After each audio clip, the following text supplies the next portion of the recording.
ನಮಸ್ಕಾರ. Vishwavani special YouTube channel ಇವತ್ತಿನ ಎಪಿಸೋಡಲ್ಲಿ ನಿಮ್ಮ ಪಾದಗಳಿಗೋಸ್ಕರ ಒಂದು ಎಕ್ಸಸೈಸಸ್ ಹೇಳ್ಕೊಡ್ತೀನಿ. ಇಡೀ ದಿನ ನಮ್ಮ ದೇಹದ ತೂಕವನ್ನು ಪಾದಗಳು ಹೊತ್ಕೊಂಡು ಓಡಾಡ್ತವೆ. ಪ್ರಯಾಣ ಮಾಡಿದಾಗ ಕಾಲುಗಳಲ್ಲಿ ಊತ ಬರುತ್ತೆ. ಇಡೀ ದಿನ ನಿಂತು ಕೆಲಸ ಮಾಡಿದಾಗ ಹಬ್ಬ ಹರಿದಿನಗಳಲ್ಲಿ ಕಾಲಲ್ಲಿ ನೋವು ಬರುತ್ತೆ. ಆ ನೋವಿನಿಂದ ರಾತ್ರಿ ನಿದ್ದೆ ಬರೋದಿಲ್ಲ. ಈ ಥರ ಸಮಸ್ಯೆ ಇದ್ದಲ್ಲಿ ಅಥವಾ ನಿಮ್ಮ ಪಾದಗಳಿಗೋಸ್ಕರ ಸ್ಪೆಷಲ್ ಎಕ್ಸಸೈಸಸ್ ಇವತ್ತಿನ ಸ್ಪೆಷಲ್ ಎಪಿಸೋಡಲ್ಲಿ ನಾನು ತೋರಿಸ್ಕೊಡ್ತೀನಿ. ನೋಡೋಣವಾ?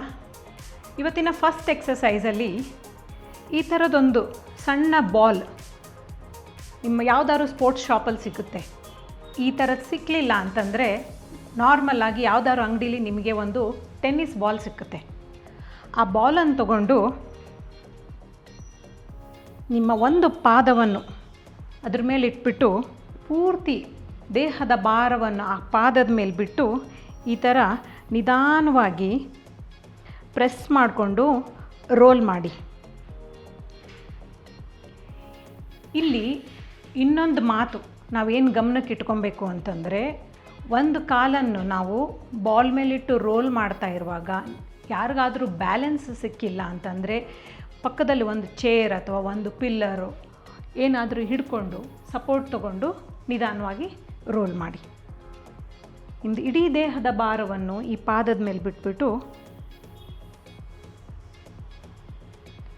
ನೀವು ಈ ಥರ ಮಾಡಿದಾಗ ನಮ್ಮ ಪಾದದ ಕೆಳಗಡೆ ಭಾಗದಲ್ಲಿ ಎಲ್ಲ ಸ್ನಾಯುಗಳಿಗೂ ಎಲ್ಲ ಮಸಲ್ಸ್ಗೂ ಬ್ಲಡ್ ಸರ್ಕ್ಯುಲೇಷನ್ ಆಗುತ್ತೆ.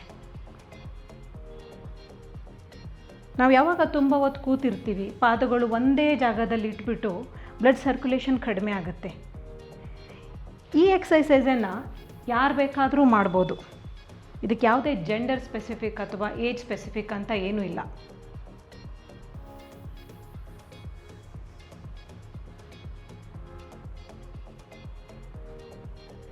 ಎರಡನೇ ಎಕ್ಸಸೈಸಲ್ಲಿ ನಿಮ್ಮ ಮನೆಯಲ್ಲಿ ಇರುವಂಥ ಒಂದು ಟಾವಲ್ ಅಥವಾ ಯಾವುದಾದ್ರೂ ಮ್ಯಾಟ್ ಬಣ್ಣೆ ಬಳಸ್ಬಿಟ್ಟು ನಾವು ಮಾಡಬಹುದು. ತೋರಿಸ್ತೀನಿ ನೋಡಿ.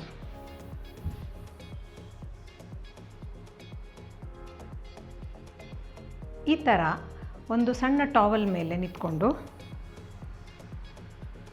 ನಿಮ್ಮ ದೇಹದ ಬಾಡಿ ವೇಟನ್ನು ಎರಡು ಕಾಲುಗಳಲ್ಲಿ ಈಕ್ವಲ್ ಆಗಿ ಡಿಸ್ಟ್ರಿಬ್ಯೂಟ್ ಮಾಡಿ ನಿಂತ್ಕೊಳ್ಳಿ.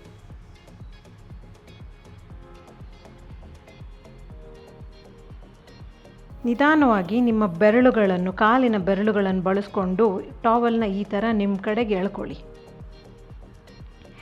ಎಳ್ಕೊಂಡಾಗ ನಮ್ಮ ಪಾದದಲ್ಲಿ ನಮ್ಮದು ಆರ್ಚ್ ಏನಿದೆಯಲ್ಲ ಅದು ಜಾಸ್ತಿ ಕ್ರಿಯೇಟ್ ಆಗುತ್ತೆ. ಮತ್ತೆ ರಿಲೀಸ್ ಮಾಡಿ.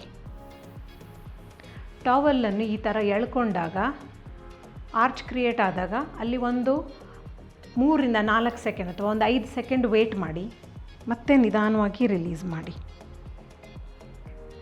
ಈ ಥರ ಎಳ್ಕೊಂಡಾಗ ಹೋಲ್ಡ್ ಮಾಡಿ ಮತ್ತೆ ರಿಲೀಸ್ ಮಾಡಿ.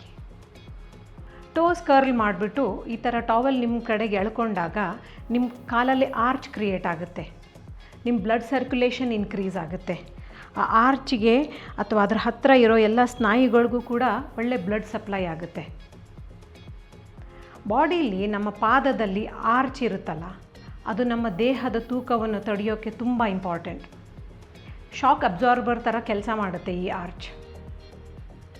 ಮೂರನೇ ಎಕ್ಸಸೈಸ್ಗೆ ಈ ಥರ ಸ್ಟ್ರೆಚ್ ಬ್ಯಾಂಡ್ಸ್ ಸಿಗುತ್ತೆ. ಇದಕ್ಕೆ ಲೂಪ್ ಬ್ಯಾಂಡ್ಸ್ ಅಂತ ಕೂಡ ಹೇಳ್ತಾರೆ.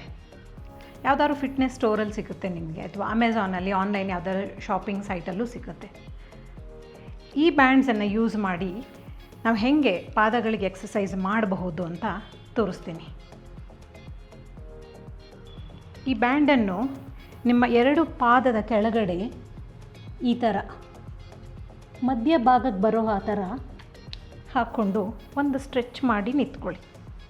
ಸುಮಾರು ಜನಕ್ಕೆ ಈ ಎಕ್ಸಸೈಸ್ ಮಾಡುವಾಗ ಸಪೋರ್ಟ್ ಬೇಕಾಗಬಹುದು. ಒಂದು ಸಾರಿ ಸ್ಟ್ರೆಚ್ ಮಾಡಿ ಈ ಥರ ಬ್ಯಾಂಡನ್ನು ನಿಮ್ಮ ಪಾದದ ಕೆಳಗಡೆ ಭಾಗದಲ್ಲಿ ಹಾಕ್ಕೊಂಡಾಗ ಒಂದು ಪಾದನ ಈ ಥರ ಸ್ಟ್ರೆಚ್ ಮಾಡಿ ಓಪನ್ ಮಾಡಿ, ಅದೇ ಪಾದನ ವಾಪಸ್ ರಿಲೀಸ್ ಮಾಡಿಬಿಟ್ಟು ಇನ್ನೊಂದು ಪಾದನ ಸ್ಟ್ರೆಚ್ ಮಾಡಿಬಿಟ್ಟು ಹೊರಗಡೆ ಭಾಗದಲ್ಲಿ ಓಪನ್ ಮಾಡಿ. ಮತ್ತು ಮೊದಲನೇ ಪಾದಕ್ಕೆ ಸ್ಟ್ರೆಚ್ ಆ್ಯಂಡ್ ಓಪನ್, ರಿಲೀಸ್ ಮಾಡಿದ್ಮೇಲೆ ಇನ್ನೊಂದು ಕಡೆ. ಈ ಎಕ್ಸಸೈಸಲ್ಲಿ ನಾವು ಸ್ಟ್ರೆಚ್ ಮಾಡಿ ಈ ಥರ ಓಪನ್ ಮಾಡಿದಾಗ ನಮ್ಮ ಕಾಲಿನ ಈ ಭಾಗದಲ್ಲಿ ನಾವು ಎಕ್ಸಸೈಸ್ ಮಾಡ್ತೀವಿ. ಈ ಭಾಗದಲ್ಲಿರುವಂಥ ಎಲ್ಲ ಸ್ನಾಯುಗಳಿಗೂ ಕೂಡ ಬ್ಲಡ್ ರಶ್ ಆಗುತ್ತೆ.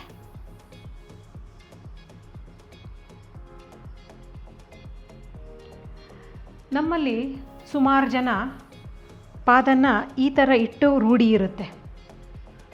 ಅದು ಬೈ ಪಾಶ್ಚರ್ ಬಂದಿರ್ಬೋದು, ಇಲ್ಲ ಜೆನೆಟಿಕ್ಸಲ್ಲೂ ಬಂದಿರ್ಬೋದು. ಆ ಥರದವ್ರಿಗೆ ಈ ಎಕ್ಸಸೈಸ್ ಒಂದು ಬ್ರಹ್ಮಾಸ್ತ್ರ. ಓಪನ್ ಮಾಡಬೇಕು, ತಿರ್ಗಾ ರಿಲೀಸ್ ಮಾಡಬೇಕು, ಮತ್ತು ಇನ್ನೊಂದು ಕಾಲಲ್ಲಿ ಹಿಂಗೆ ಓಪನ್ ಮಾಡಬೇಕು, ತಿರ್ಗಾ ರಿಲೀಸ್ ಮಾಡಬೇಕು. ಮುಂದಿನ ಎಕ್ಸಸೈಸಲ್ಲಿ ಇದೇ ಬ್ಯಾಂಡನ್ನು ಬಳಸ್ಕೊಂಡು ಇನ್ನೊಂದು ವೇರಿಯೇಷನ್ ತೋರಿಸ್ಕೊಡ್ತೀನಿ. ತಿರ್ಗಾ ಪಾದದ ಕೆಳಗಡೆ ಈ ಥರ ಬ್ಯಾಂಡನ್ನು ಹಾಕ್ಕೊಂಡು ಸ್ಟ್ರೆಚ್ ಮಾಡಿ. ಒಂದು ಸಾರಿ ನೀವು ಸ್ಟ್ರೆಚ್ ಮಾಡಿ ಪೊಸಿಷನ್ ತಗೊಂಡ ಮೇಲೆ ನಿಮ್ಮ ಬಲಗಡೆ ಕಾಲನ್ನು ಎತ್ತಿಬಿಟ್ಟು ಹೊರಗಡೆ ಈ ಥರ ತಿರುಗಿಸಿ ಇಡಿ. ಮತ್ತು ವಾಪಸ್ ಬಲಗಡೆ ಕಾಲನ್ನು ಎತ್ತಿಬಿಟ್ಟು ತಿರುಗಡೆ ಒಳಗಡೆ ಭಾಗಕ್ಕೆ ತಗೊಳ್ಳಿ. ಇದೇ ರೀತಿ ಎಡಗಡೆ ಕಾಲನ್ನು ಎತ್ತಿಬಿಟ್ಟು ಬ್ಯಾಂಡಿಂದ ಸ್ಟ್ರೆಚ್ ಮಾಡಿಬಿಟ್ಟು ಹೊರಗಡೆ ಇಡಿ. ತಿರ್ಗಾ ಮತ್ತೆ ಕಾಲನ್ನು ಇಮ್ಮಡಿ ಸಪೋರ್ಟಿಂದ ಎತ್ತಿಬಿಟ್ಟು ಒಳಗಡೆ ಇಡಿ.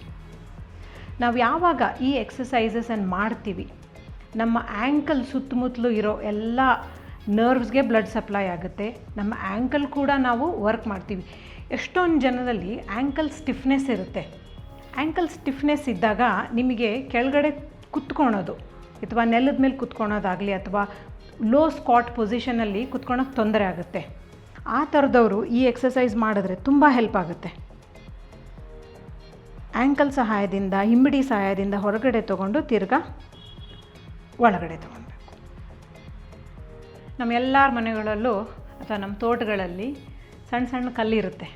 ಕಲ್ಲಿಲ್ಲ ಅಂದ್ರೂ ಸುತ್ತಮುತ್ತಲು ಮಕ್ಕಳು ಮಾರ್ಬಲ್ಸಲ್ಲಿ ಗೋಲಿ ಆಡ್ತಾ ಇರ್ತಾರೆ. ಅದನ್ನು ಬಳಸ್ಕೊಂಡು ಕೂಡ ನಾವು ಇವತ್ತು ನಮ್ಮ ಪಾದಕ್ಕೆ ಎಕ್ಸಸೈಸ್ ಮಾಡಬಹುದು. ಇದು ತುಂಬ ಸಿಂಪಲ್ ಮತ್ತು ವೆರಿ ಮಚ್ ಡೂಯಬಲ್ ಎಕ್ಸಸೈಸ್. ನೋಡಿ, ಈ ಥರ ಚಿಕ್ಕ ಚಿಕ್ಕ ಕಲ್ಲುಗಳನ್ನು ನಿಮ್ಮ ಮ್ಯಾಟ್ ಮೇಲೆ ಅಥವಾ ಮನೆಯಲ್ಲಿ ನೆಲದ ಮೇಲೆ ಈ ಥರ ಹರಡ್ಬಿಟ್ಬಿಡಿ.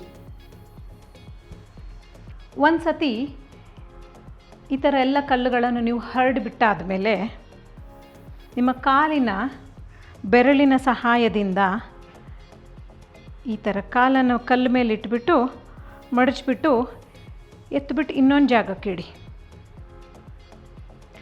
ಮತ್ತು ಈ ಥರ ಟೋಸನ್ನು ಕರ್ಲ್ ಮಾಡಿ ಕಾಲನ್ನು ಕರ್ಲ್ ಮಾಡ್ಕೊಂಡು ಈ ಥರ ಕಲ್ಲನ್ನು ಎತ್ತಿಬಿಟ್ಟು ಮತ್ತೊಂದು ಜಾಗಕ್ಕೆ ಇಡಿ. ಇದರಲ್ಲಿ ಎಕ್ಸಸೈಸು ಕೂಡ ಆಯಿತು. ಇನ್ನೊಂದು ಪಾಯಿಂಟ್ ಗಮನಕ್ಕೆ ಬರ್ತಾ ಇದೆಯಾ ನಿಮಗೆ? ನಾವು ಒಂದು ಕಾಲಲ್ಲಿ ಬ್ಯಾಲೆನ್ಸ್ ಕೂಡ ಮಾಡ್ಬೋದು. ಒಂದು ಕಾಲಲ್ಲಿ ಬ್ಯಾಲೆನ್ಸ್ ಮಾಡಿದಾಗ ನಮ್ದು ಯಾವ ಕಾಲು ನೆಲದ ಮೇಲೆ ಊರಿರ್ತೀವಲ್ಲ ಆ ಕಾಲು ಕೂಡ ನಾವು ಸ್ಟ್ರೆಂಥನಿಂಗ್ ಮಾಡ್ತಾ ಇರ್ತೀವಿ. ನಿಮ್ಮ ಮನೆಯಲ್ಲಿ ಮಕ್ಕಳಿದ್ದರೆ ಅವ್ರ ಜೊತೆ ನೀವು ಇದನ್ನು ಆಟ ಕೂಡ ಆಡಬಹುದು. ಎಲ್ಲ ಕಲ್ಲುಗಳನ್ನು ಒಂದು ಕಡೆ ಇಟ್ಬಿಟ್ಟು ಒಂದು ಬುಟ್ಟಿ ಮಾಡಿ ಆ ಬುಟ್ಟೀಲಿ ಯಾರು ಜಾಸ್ತಿ ಕಲ್ಲು 1 ನಿಮಿಷದಲ್ಲಿ ಎತ್ತಿಡ್ತಾರೋ ಅಂತ. ನಮ್ಮ ಮನೆಯಲ್ಲಿ ಎಷ್ಟೊಂದು ಜನ ಹೆಣ್ಮಕ್ಳು ಕಿಟ್ಟಿ ಪಾರ್ಟಿಗೆ ಹೋಗ್ತಾರೆ. ಕಿಟ್ಟಿ ಪಾರ್ಟಿಲಿ 1 ಮಿನಿಟ್ ಗೇಮ್ ಆಡೋದು ತುಂಬ ರೂಢಿ. ಇವತ್ತು ನಿಮಗೆ ಗೇಮ್ಸಿಗೆ ಒಂದು ಒಳ್ಳೆಯ ಐಡಿಯಾ ಹೇಳ್ಕೊಟ್ಟಿದ್ದೀನಿ ನೋಡಿ. ಇವತ್ತಿನ ಎಪಿಸೋಡಲ್ಲಿ ನಾವು ತೋರಿಸಿರೋ ಎಲ್ಲ ಎಕ್ಸಸೈಸಸನ್ನು ನೀವು 15ರಿಂದ 20 ಸಾರಿ ಮಾಡ್ಬೋದು. ದಿನಕ್ಕೆ 1 ಸಾರಿ ಮಾಡಿ. ತುಂಬ ದಣಿವಾದಾಗ, ಕಾಲಲ್ಲಿ ಊತ ಇದ್ದಾಗ ಅಥವಾ ಪ್ರಯಾಣ ಮಾಡಿ ನಿಮ್ಮ ಕಾಲಲ್ಲಿ ತುಂಬ ನೋವಿದ್ದಾಗ ಈ ಥರ ಎಕ್ಸಸೈಸ್ ಮಾಡಿದ್ರೆ ತುಂಬ ರಿಲೀಫ್ ಆಗುತ್ತೆ.